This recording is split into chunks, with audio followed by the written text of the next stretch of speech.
Good morning.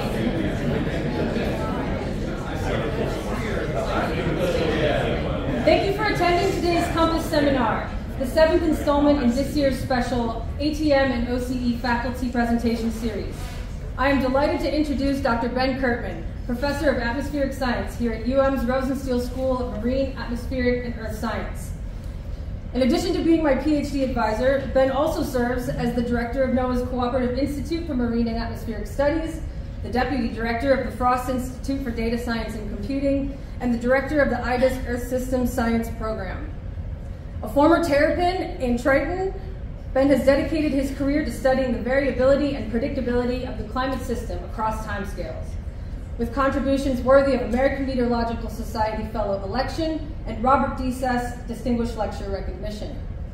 Here at the U, Ben is a 3-time Bruce Albrecht Award recipient, Provost Award recipient, and the current and inaugural William R. Middleton Endowed Chair of Earth Sciences. With over 250 authored and co-authored peer-reviewed papers and more than $100 million in awarded research grants, Ben is a true academic, but most admirably so for his devotion to mentorship and collaboration. Please join me in welcoming Professor of Atmospheric Science, Dr. Ben Kirtman.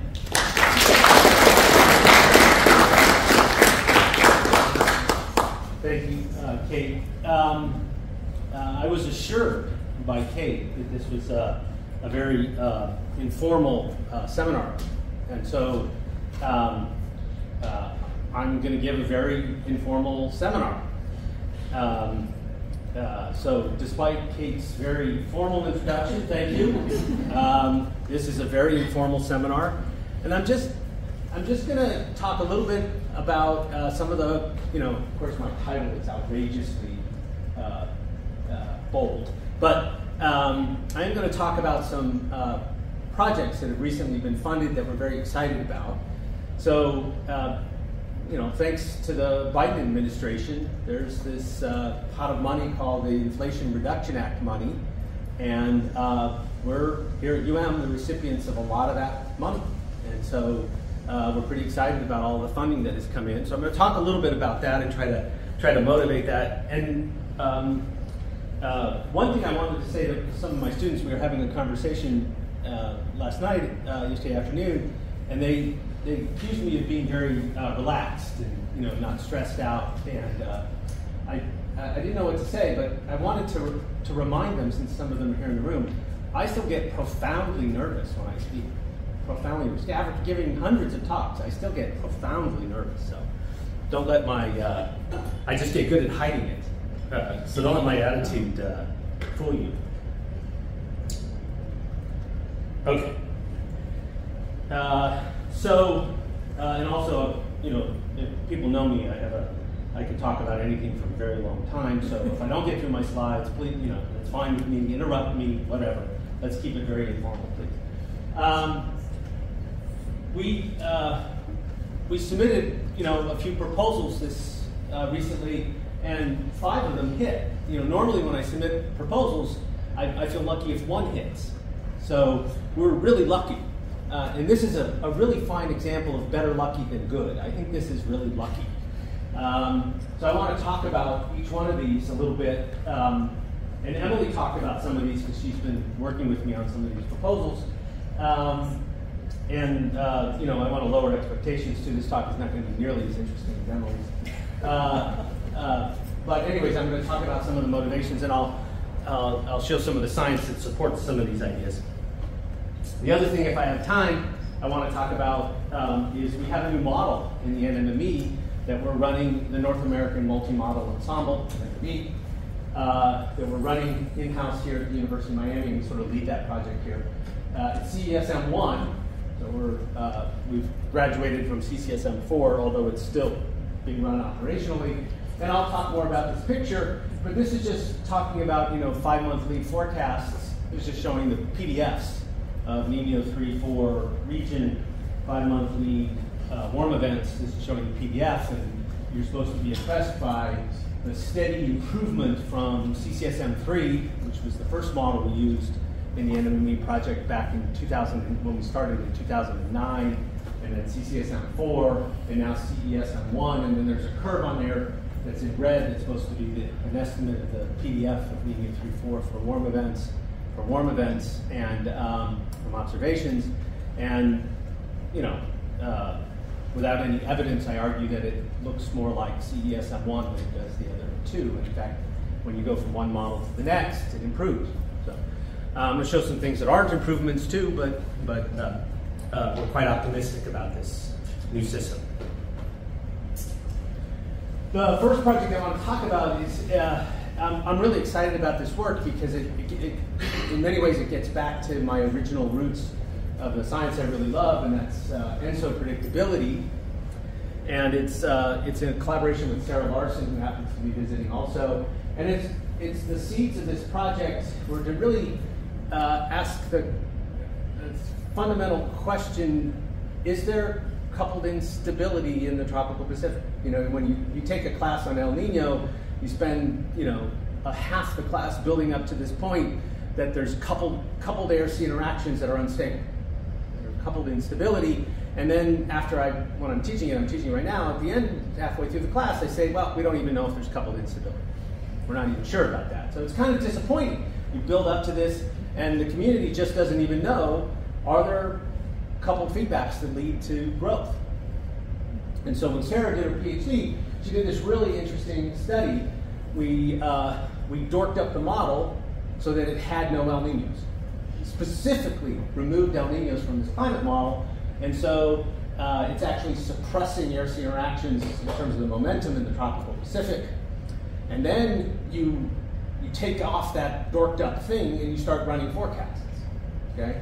So the top panel is showing you temperature anomalies associated with warm events in the control model. Big warm anomaly below the surface in February, and it starts to mature as you go through April. Right? That's what the model thinks El Nino looks like. This is CCSM4 those days. And then the bottom panel is, you start out, if you look at February, nothing's happening. That's us dorking up the model. But then we take that away. We return it to its normal state, and we see what happens. And what happens is kind of, in some ways, could be interpreted as bad news, because you get El Ninos without that February precursor, right? So you would look at that February, if you knew the ocean looked like that, you'd say an El Nino's coming. But if you look at this February, it's neutral. There's no El Nino coming, yet an El Nino came. So it's a really, in some ways, it's a disappointing result. But I'm going to show you how we think it's actually very interesting. And so, when I think about the history of ENSO predictability, there's lots of elements. There's heuristic models and how coupled instabilities work, and triggers, and Josme Lopez did a lot of work with triggers and state independent and dependent triggers and all kinds of stuff like that. And we don't actually have a limit of predictability. We don't know how far into the future we can predict El Nino, how far we should. We only have estimates. They're neither upper bounds nor lower bounds, but we don't know. This work that we're funded here is this grand debate: is how important are these ocean memory signals, or these precursors? Everybody in the ENSO forecasting world will fixate on what's happening in the subsurface Pacific, Western Pacific, 6 months before there might be an El Nino, or 9 months before there might be an El Nino. Is the subsurface precondition for an El Nino? How important is that in terms of predictability, getting that right? That's a fixation tab. Versus, Sarah's result says it's just, big chunk of that's just noise. Just noise is the forecast of all. And the precursors don't really matter. So Sarah and I are seeking to sort that out. So that result that I showed you here is, how do we test some of these basic ideas in the framework of a coupled GCM? That's kind of what we're thinking about. And so Sarah's thing is, suppose you had no precursor. What happens? And so I'll show you a quick result. And we need to test this in more realistic models. This is what we convinced the NSF. And so I'm going to show you some of the tools and techniques we're going to use to test that. So here's a picture from Sarah's thesis. So this is old. Sarah, you're old. Just for a moment, just look at panel D. That's the most interesting one here. Just the one to look at right now. So here's a 90-year sequence from the coupled model, or a 100-year sequence from the coupled model. The black curve is showing you El Niños that go up and down, and the red curve, that's where we suppress the El Niños. So we suppress them. So it's pretty compelling that we suppress the El Niños, and A and B are just showing you the sea surface temperature variance. And so you can see the model has El Niños in control. When we suppress it, it doesn't have any. And so what we're going to do is we have 60 or 70 or 30, whatever marches in that control run that has no El Niños. She's going to take all those marches and she's going to turn the coupling back on and see what happens. So we argued about what would happen for a while until she did the experiment, and this is what happens. So you have, this is all cases, I don't know how many she did, 60, 70, something like that. You can get, starting in March and December, you can get a full-blown El Niño with no precursor at all. I think that's an amazing result. No precursor, and you can get an El Niño. And equally likely, you can get a legitimate La Niña. So when I saw this, I figured, oh, wow, I've been wasting about 25 years of my career. Because I spent a lot of time worrying about precursors and predicting El Niño. So Sarah also did some work, I'm not going to show that, showing that, well, it's not quite so simple. If you start including precursors, you get a much higher probability of more extreme events. So maybe precursors matter, but we don't really know when we start thinking about the precursors, we don't know what's actually important about precursors. We don't know when do they matter, where do they matter. So that's the basis. Wrong precursor. What's that? Maybe you have the wrong precursor. Maybe we have the wrong precursor. So that's that other picture just showing you all of those things. So the proposal is to start, basically let's get the Green's function. Let's find out where precursors matter. Where do they actually matter? And so the proposal is to have these little blobs of, we're using sea surface height anomalies, but we're projecting that into temperature and currents and everything, the whole field. And I'm going to show you that temperature projection makes sense. And we're going to test all these different blobs, do a whole bunch of those experiments, including the dotted red. And to me, the dotted red was obvious. Of course you want to do basin-wide warming, because that's one of the key mechanisms for El Niño, is this recharge oscillator. I'm not going to go into details, but you have to take my class to learn about it.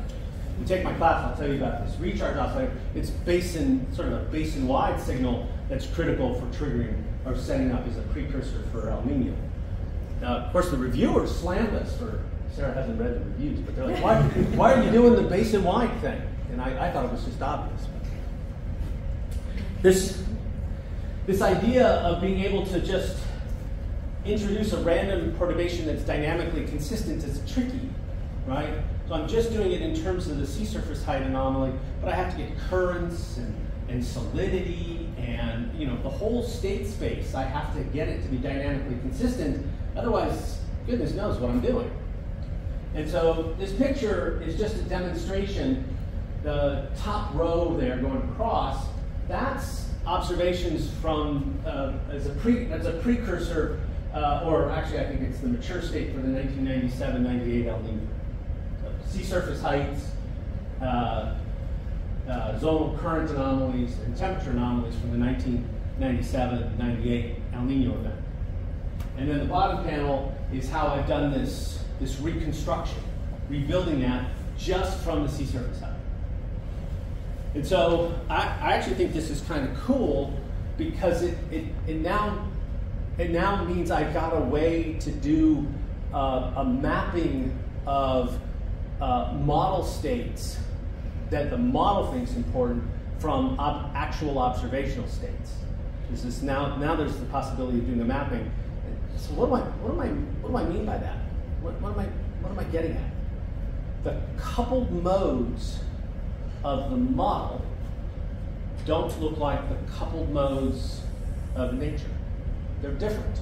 The El Niños of the model are different from the El Niños in nature. If I can map nature, what's important in nature, into what's important in a model, I might be able to predict even further out into the future. So I think this technique will actually allow us to predict much further into the future, or I'm hypothesizing that that's the case.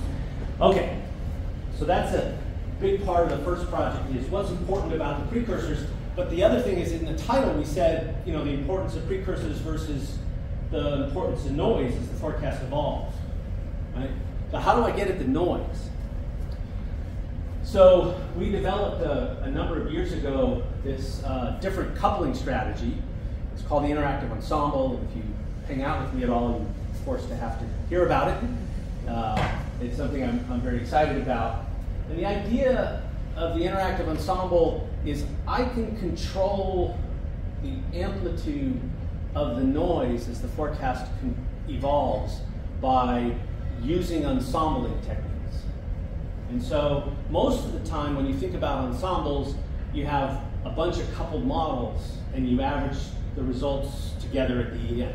Right? You have a bunch of coupled forecasts, a bunch of different modeling groups, and at the end you run the forecast and you slam them together and you say, here's the ensemble mean, this is our best forecast.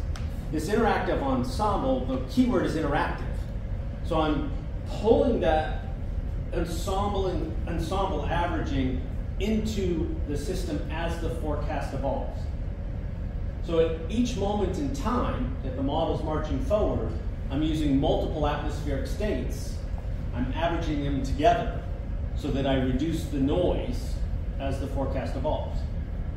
So the momentum flux that the ocean feels, the heat flux that the ocean feels, is the average of a bunch of atmospheric states. So in principle, you're pumping up the signal and reducing the noise. So we're going to do all of those forecast experiments.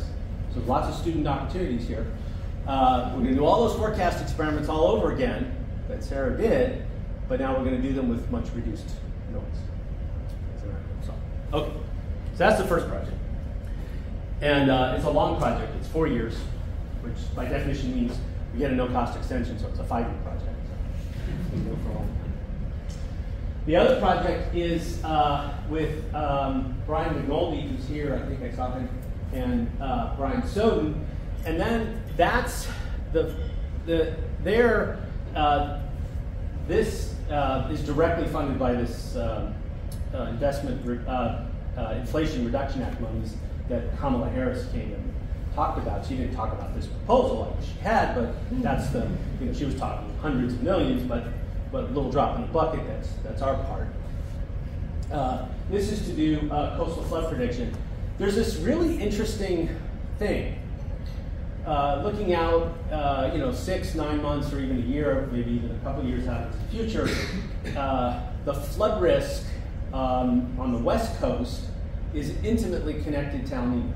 The flood risk in San Francisco, and that's what that plot's showing you, the flood risk in San Francisco is much higher. The probability shifts to be much higher during El Ninos. And I grew up in Southern California, and I know exactly why. There's, that El Nino spreads, the sea surface height spreads along the coast, the winds are onshore, much greater flood risk.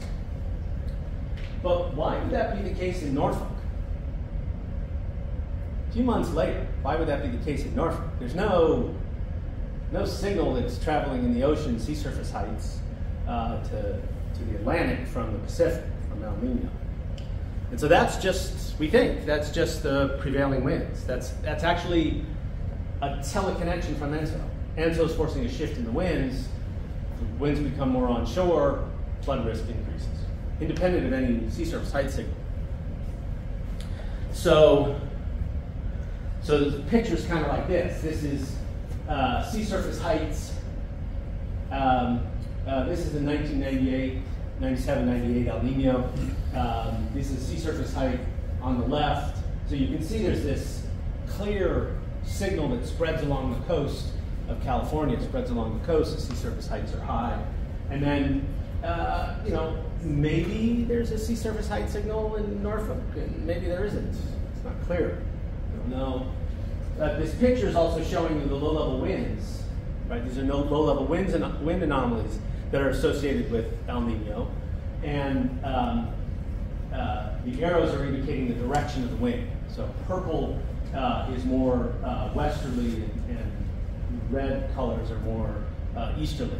So in both cases, both on the west coast and the east coast, there's a tendency for the winds to be more onshore. And on the east coast, that flood risk is entirely due to the winds. Entirely due to the winds. And surface pressure matters also, or sea level pressure matters. And so the first question you want to ask is, can the NMME system predict these things? Can it predict these things? And so this is just from sea surface. This is just predictions of the forecast scale of sea surface height. So this is looking at 35 years of NMME sea surface height predictions, and bright red means we're doing a pretty good job, and blue means we're doing worse. We're better off guessing. You get 0 if you guessed. So blue is bad. So on the west coast, we're doing okay. There's some indication that we might be able to capture that sea surface height signal. On the east coast, not so much. It looks like noise to me. It doesn't look like there's much, the model doesn't think there's much predictability. But if you remember back to that signal, the previous slide, there may not be a whole lot to predict in terms of sea surface height. So what we can do, and what I think is interesting about this project, and I don't think anybody has actually done this yet, and so what's interesting about this project is you can take the tide gauge data in Norfolk, Virginia. Actual tide gauge data in Norfolk, Virginia, that's, the sea surface height may not even be a very good indicator of whether there's a flood risk. The tide gauge data, there's an indicator of whether there's a flood risk, right? Or if flood happened in the past. You can take that tide gauge data and you can relate it to large-scale circulation variables, right? In the top panel, that's relating the 850 millibar winds to the tide gauge variability in Norfolk, Virginia. This isn't observations. This is NMME forecast 6 months in advance. So the NMME can tell us something about whether at that tide gauge, whether there might be a flood 6 months in advance, and maybe even longer. And San Francisco, relating the tide gauge station in San Francisco to sea surface heights that are predicted. And where it's red, you see a nice strong signal there. And Galveston, Texas, very different location.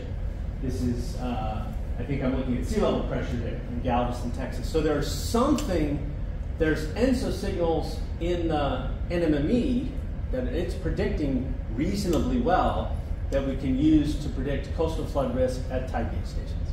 And that's what we're trying to do in that project. Oh, and then of course one of my favorite things is to run really high resolution models.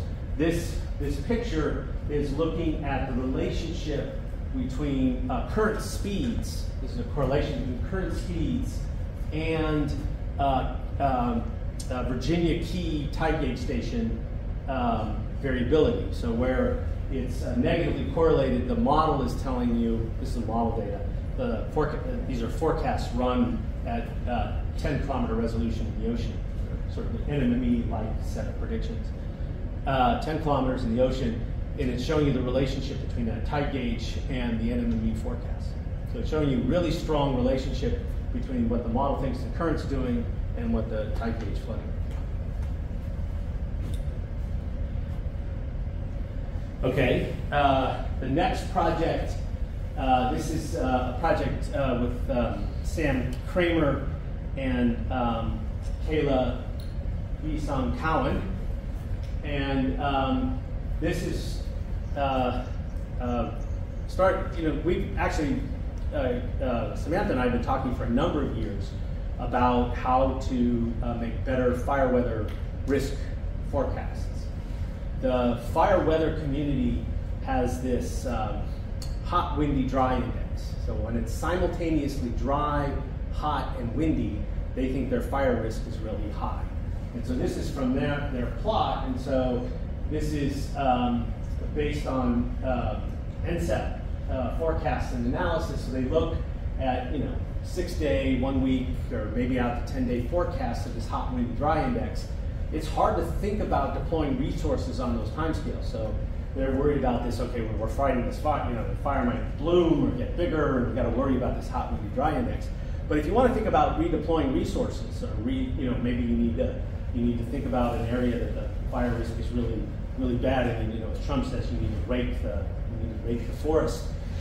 Maybe you need to rake the forest or whatever to stop the fire risk.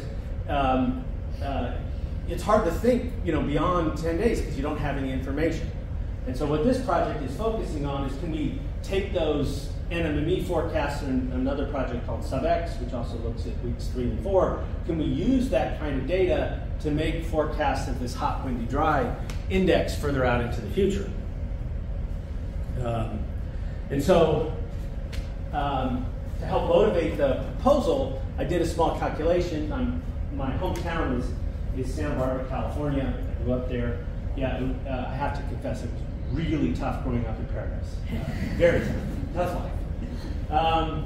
And so what this picture is the panel, the one that says NAR, that's the relationship between a composite of high wind events and what the large-scale wind field looks like around that in observations. So when it's really windy in Santa Barbara, and so the fire risk is high in Santa Barbara during their fire season, which is in the fall, what does the large-scale wind field look like?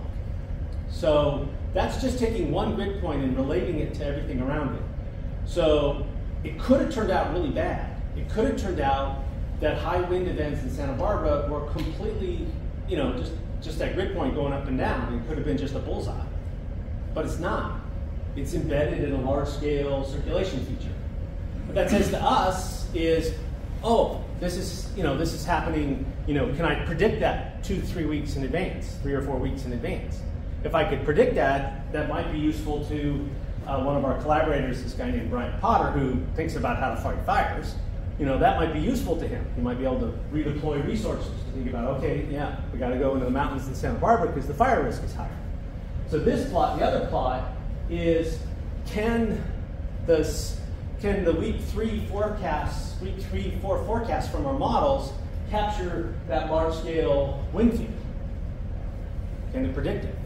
And so I would argue it looks like it. It's not perfect, but it looks like it. So we might be able to provide some predictive information in terms of extreme wind events in Santa Barbara during their fire season, 3 to 4 weeks in advance. And the project is to push the envelope on that. And the nice thing also with this flood one, we have one of the things we feel strongly about is having interactions with the decision makers, the people that have to actually figure out how to deploy the resources, because sometimes I suggest, wouldn't it be great if you guys had this? And Brian will say, this guy, Brian Powell, will say, that's of no use to us. We don't care, right? So, why should I forecast something they don't care? We should be forecasting things that they care about. So having these decision maker partners are so important in guiding how we do our science. And the same thing with this flood. Brian McNulty has developed a long-term relationship with the South Florida Water Management District, and they, of course, have to manage flood risk here. And so they're helping us, what are the metrics? What are the things they're worried about? Is it 3 days in a row of flooding? Is it, crossing some threshold? And what should we be predicting? Those kind of interactions to these projects are really important in driving how the science is done.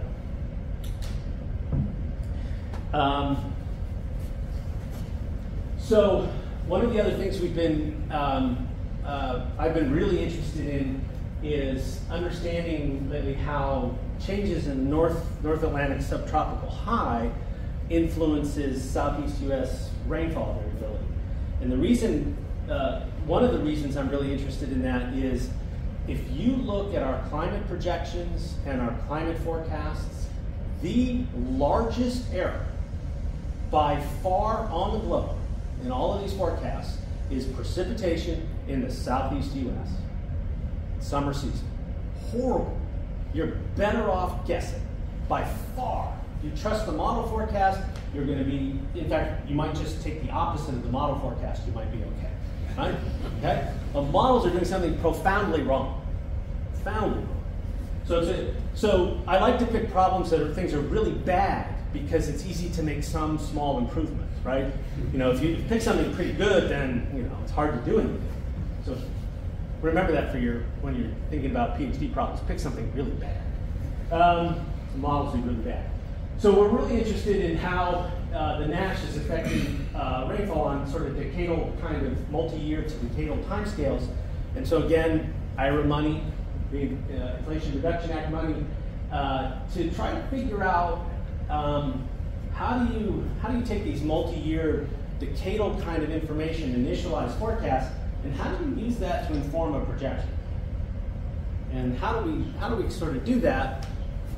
And one of our target areas is the southeast U.S. And so then I bring up this crazy map, or maps, of the relationship between area averaged southeast U.S. rainfall in the summer season and sea surface temperatures everywhere else in the globe. Right? So when you think about long decadal kind of variations, sea surface temperatures are sort of like, that's the first thing to look at, right? If there's nothing in the sea surface temperature, boy, you're going to have a hard time, right? So pick something in the sea surface temperature, right? And so the panel that's labeled B, that's showing you the relationship between low frequency, decadal kind of summer season rainfall variability and global sea surface temperatures in observational estimates. And the thing that jumps off the page from that picture is there's no El Nino signal. Right? El Nino's not going to get us out of this jam. Right? So that's kind of cool, right? Something fine. Oh, thank goodness, something that's not El Nino, right? So that's exciting, right? So the next thing you do, of course, is you start to look at your models, right? And so I have two models I like to play with. One I call LRC, low resolution, and HRC, high resolution. High resolution one is a 1/10 of a degree in the ocean. I'm obsessed with these eddies in the ocean, so 1/10 of a degree. And then the panel A is all the CIMAS 5 months, all of them. What do they do for southeast U.S. rainfall in global SSTs on decadal timescales? And they say it's El Nino, right? It's El Nino. That's the thing that lights up. Boom. El Nino is the most important. Okay, that's it. It's all that matters. And if you look at our low resolution model, this is CCSM4, IPCC class resolutions, it too falls into the mix.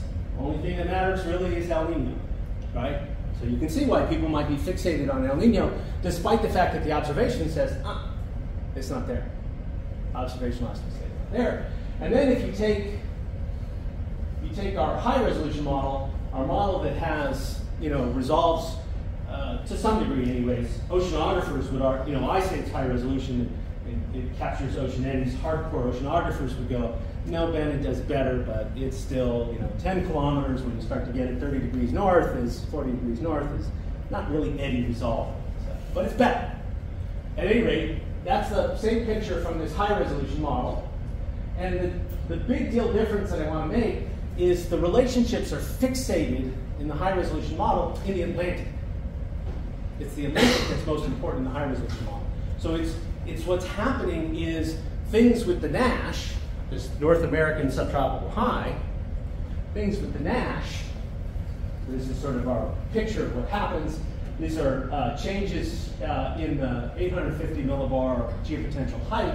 Top panel is the relationship between that low pass rainfall variability and 850 millibar heights from observations, the high resolution model, and then the low resolution model. So it's doing something wrong. It's not nearly close enough, right? It's, if you only saw the top two panels, you would say, oh, you got a long way to go. There's a lot of improvement to make. But since I throw a really bad one out there, it's always good to have a really good low bar. So I throw a really bad one out there, right? And you got to watch out for modelers like me because last year's model is horrible. last year's model is always horrible and this year's model is terrific, right? But the next year goes by, and then last year's model is this year's model, and you know what I mean? So you have to be a little bit careful with us. But anyways, there's something right happening when you're starting to resolve those processes in the ocean better. And so that's the argument I'm making here.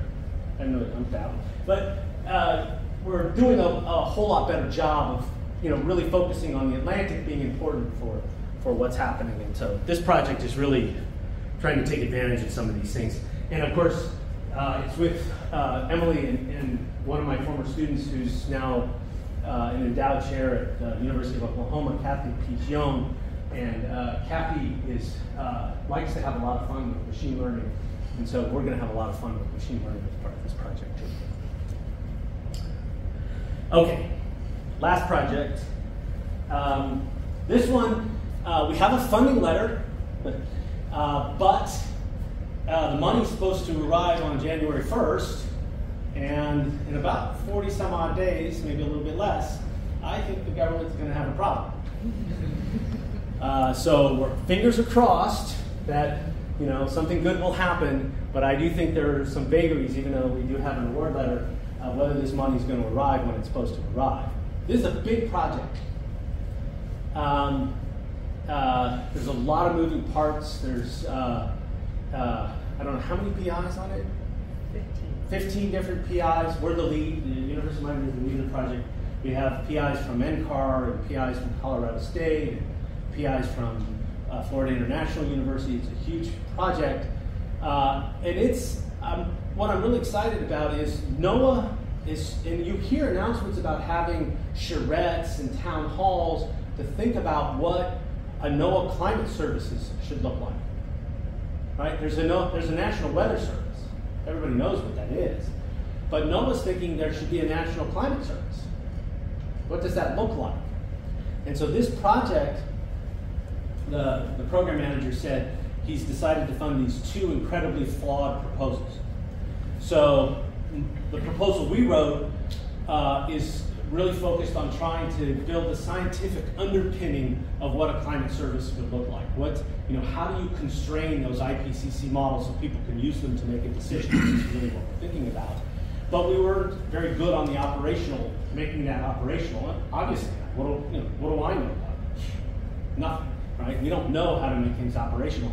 The other proposal was weak on the scientific underpinning, but really good on how to make it operational. So no one made a wise decision from my perspective. They cut us both, and they said, you guys should work together.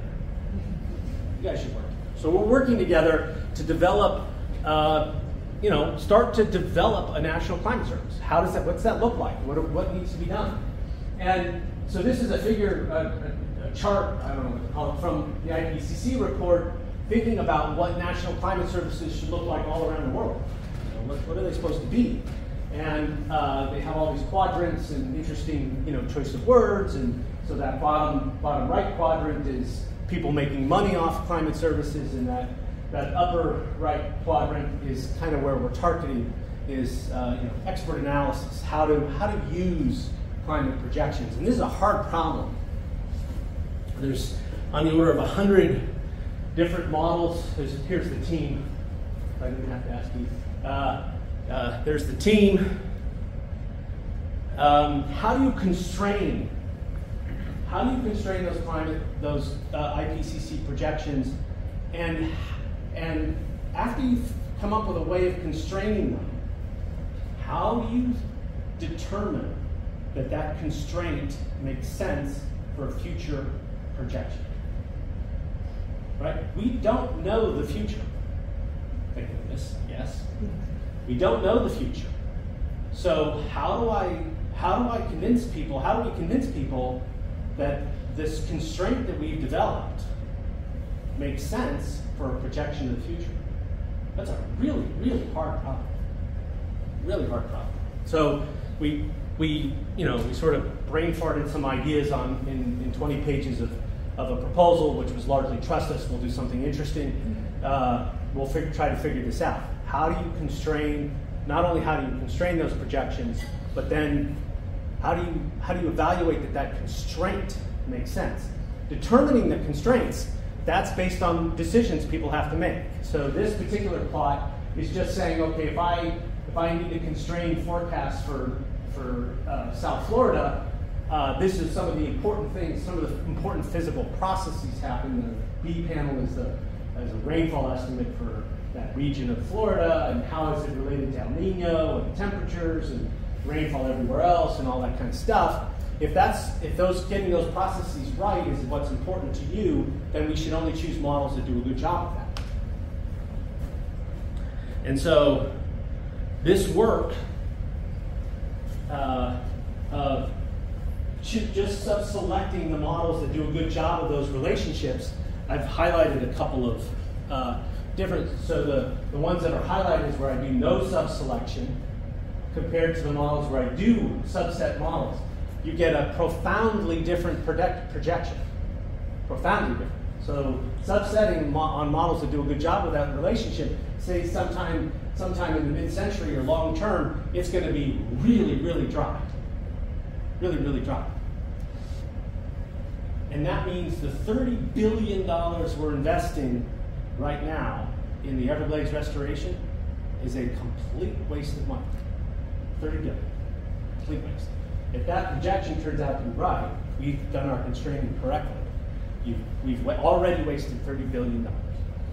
So, it's important stuff. And yeah, as I mentioned, how to assess these projection constraints is really where we have to do a lot of thinking.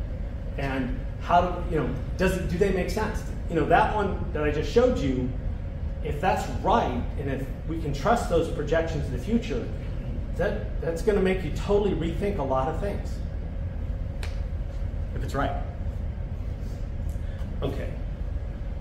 I'll be quick. A couple minutes. So, yay. Bottom right, CESM1. Forecast is now in the NMME. We're very excited. It's been a long, hard roll to get it in. We had a lot of challenges, both personal and technical, got in the way. I'm just showing you 4 of the models. This is the forecast for this November, December, January, by the way. So the models are the GFDL models on the upper left, CCSM4 bottom left, upper right is CFS SNO model. That model has been in operation since 2011. I think we should all be complaining to know it's time to get a new model in there, guys. My CCSM4 was old, so I couldn't say anything too loud. But now I got a new model in there, and I can complain loudly. We did it, so you guys should do it. But it looks like a whopper of an El Nino for this coming winter. So this is just showing you the colors don't come out very good. Apologize for that. These curves look better on my computer. But in fact, CCSM1, can't tell from this plot, but CCSM1 is the top 2 in terms of how warm it's going to be. It's forecasting a real strong El Nino. And then it's an ugly plot, but I really like this picture. These are the rainfall precipitation anomalies for the NDJ season for those 4 models. Of course, I flipped them all around. They're not the same boxes, so you have to read the titles to which one's which. But it just, growing up in California, El Nino always, we always thought it meant heavy rainfall in Southern California. My parents had a basement. I had to babysit the basement pump, wake up every half hour to check on the pump. That's why I got interested in El Nino growing up. But you can see, there's the northwest part of North America, U.S., Northern California, Washington, Oregon. It looks like it's going to be pretty dry. The models seem to all agree, confident. Start moving south. Is it going to be wet? Is it going to be dry? This is last few El Ninos. There's a lot of vagaries in Southern California rainfall associated with El Nino. So the models are not agreeing. CCSM1, the one we're doing, I should send it to my dad. The last time there was an El Nino, my dad called me every 3 days. When's it going to rain? He wouldn't even say hello. He'd just say, when's it going to rain? Because it didn't rain in Southern California, and they need the rain. And he called me literally every 3 days. When's it going to rain? just some skill estimates. It's hard to improve the forecast scale of models these days in terms of SST. In terms of El Nino, we're overall doing pretty good. It's hard to get a lot better. But there are hints that CCSM1 might have something over CCSM4. These are correlation coefficients for two-season lead NDJ initialized in September. So that looks like a credible model. Rainfall skill scores, these are correlations in terms of percent. Not really very good. So the panel on the left, that's looking at all warm events. I think there's eight warm events in the record. This is the PDF of Nino 3-4 temperatures. And I'm trying to make the argument, because some more work has to be done in this figure, but I'm trying to make the argument that the progression from CCSM3, which is the first model we started out with, to CCSM4, to finally CCSM1, that they're actually doing a better job of getting the distribution of events. Doing a better job of getting the distribution of events. That's for warm events, and then the other panel, a little more compelling, doing a better job for cold events in the Nino 4 region. And I like to look at these forecasts. My bias is to look at them from a probabilistic perspective. This projector doesn't capture the nice colors. I don't know why. This is the, again, just looking at all of these warm years. When you look really at first, this is the probability of sea surface temperatures being either plus or minus a degree. So it's both exchange. So where it's blue, it's the probability of being cold, over a degree cold. Both plus and minus probabilities. And if you blur your eyes and look real quick, they all look identical, right? They're all the same. El Nino. But if you start to look at the details, so CCSM3 is too narrow, extends too far out to the west. I just know that, but you have to trust me. CCSM, I'm a little concerned, because actually it's starting to extend again back out to the west. That's actually a really important error. When you extend too far to the west with warm temperatures, that's where the climatology is warmest. That's where you're going to introduce the largest rainfall errors in the tropics. And that's what's going to affect your teleconnections the most. So it's actually, even though it's a subtle shift of maybe 15, 20 degrees, in terms of getting the rainfall right over North America, the teleconnection, it's bad. It's not good.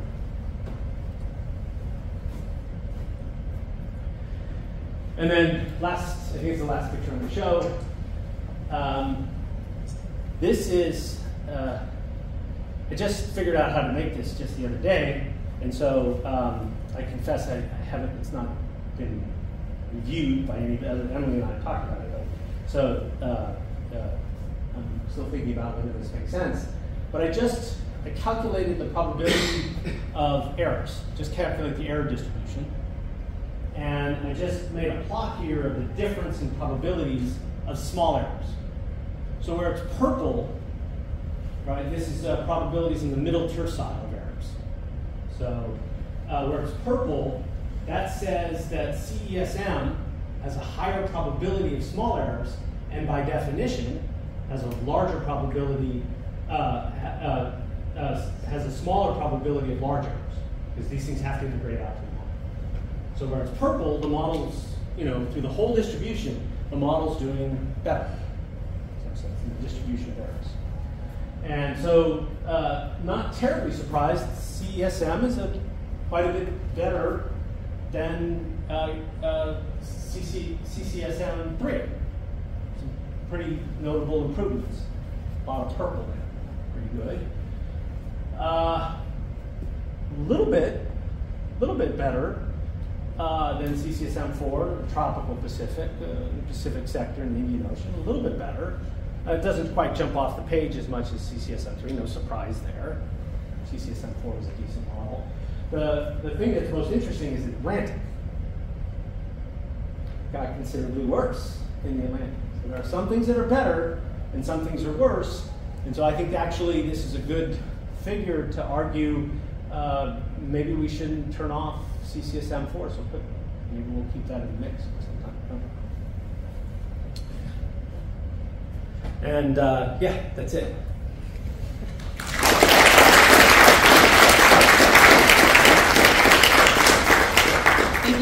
sharing. There's time for questions. Not a good sign. Yeah. Let it rip, John. Yeah. The forecast for flooding in Norfolk is likely to be impacted by rain events significantly, and I didn't understand that your forecast included rain. It does. I mean, the NMME system includes rain, so you can include that. You know, the risk of compound flooding, of course, compounds the risk, so that could be included. Yeah. Okay. Yeah. I have a couple questions. Of course. First one is related to the no precursors for El Nino. Yeah. So how does that affect the use of analogs and reverse analogs going from SSH-based analogs for extreme El Nino events, and then when you go back and forth on the 1 year analogs prediction based on the model? Well, one thing that I didn't show that Sarah showed in her thesis, those extreme events, those bigger, the probability of stronger events significantly increases when you have precursors. So that would be my answer to that. But it's pretty hard to find an El Nino event in the observational data in terms of analogs that doesn't have a precursor. Right? Second question is on how do you relate the flooding risk in the different sites to the model data, like the forecasts. In the figures you show the pressure, lower level winds, and I don't know what other kind of water. So how do you do that in the models? So you're just picking up... This is after the forecast is made, right? So it's a diagnostic. So those plots are just regression plots or correlation plots. But one could do it in a different way. We suggested in the proposal that we're going to apply some machine learning techniques to figure that out. But it's a diagnostic based on the forecast data that comes out. I don't think the 1 degree model can actually be at all related to what's happening in the local type H data in terms of real floods. It has to be embedded in some large scale field. There are systematic biases in wind stress that the ocean feels when you start considering ocean waves. For example, in ITCZ and in the Southern Ocean. Yes. Mostly. So I've seen wave models and inside climate models in research. Mm-hmm. Do you know how close are we to them being run operationally? The new development that's going on with UFS, or the SFS, at NOAA, the new NOAA model, I don't know when it's going to be released, but it has a wave model in it, I believe. Wave what? Yeah, Wave Watch 3. So I believe that that's ultimately going to be used. Hazmi did some work using NMME forecasts to drive Wave Watch 3, by the way, to show that there really is some real coherent predictability in extreme wave, increases or decreases in extreme wave height associated with winds on a large scale.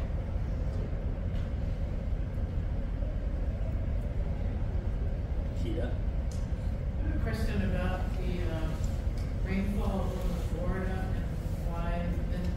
So the early models were connecting it more to ENSO in the Pacific. The newer or higher resolution ocean models are relating it more to River Nash. Yes.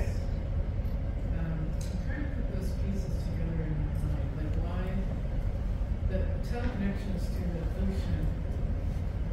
Yeah, so it's those lower resolution models don't really have a Gulf Stream, and so the climatological rainfall actually hugs the southeast coast of the U.S., where the storm, where really storm tracks dump rainfall is sort of vertically oriented along the coast of the southeast U.S., and so all the variability in rainfall is associated with that, where that rainfall is.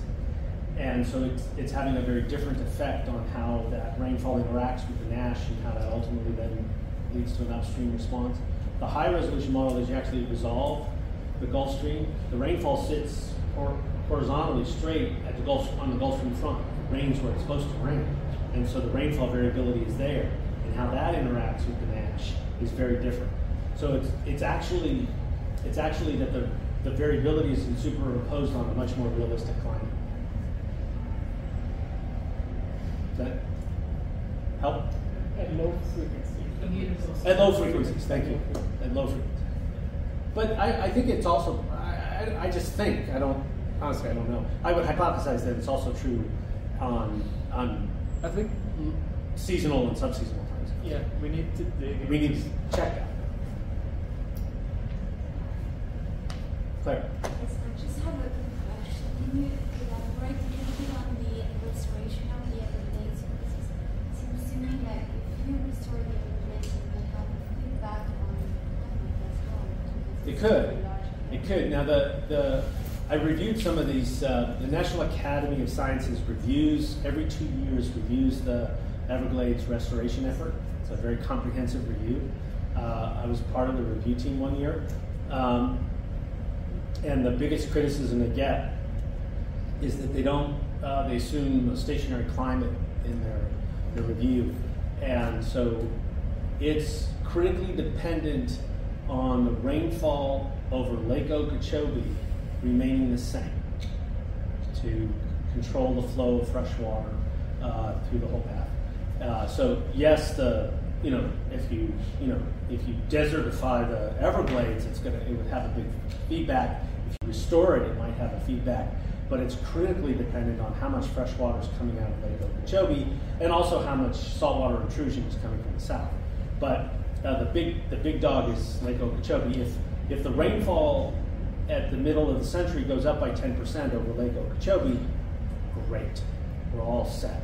The rainfall goes down by 10%, just 10% over Lake Okeechobee, $30 billion guaranteed. Yeah, there might be ways to capture the rain.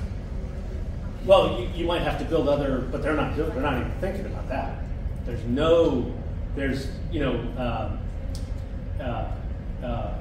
Changing the amount of water you capture is a generational problem, right? It takes 30 years to implement robust water capture, whether that be a reservoir or whatever. It takes 30 years to get that from no thinking about that at all. No.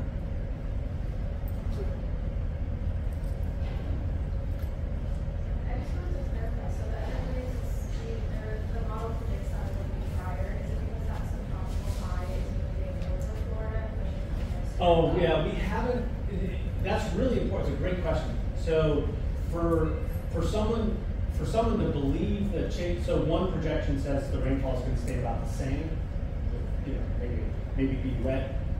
Using all the models, maybe be 1 or 2% better, right? And then when we subset the models based on how well they capture natural variability processes, we got a much drop, right? 15%, 20% drop. So if I can't explain to you why there's that 15 to 20% drop, why would you believe it? Right? I can't explain it today. That's part of the reason you need to understand that. But if you're a decision maker, if you're someone who's responsible for that $30 billion, and I'm telling you you're wasting $30 billion, and I can't tell you why the heck would you believe it? So it's a really important question.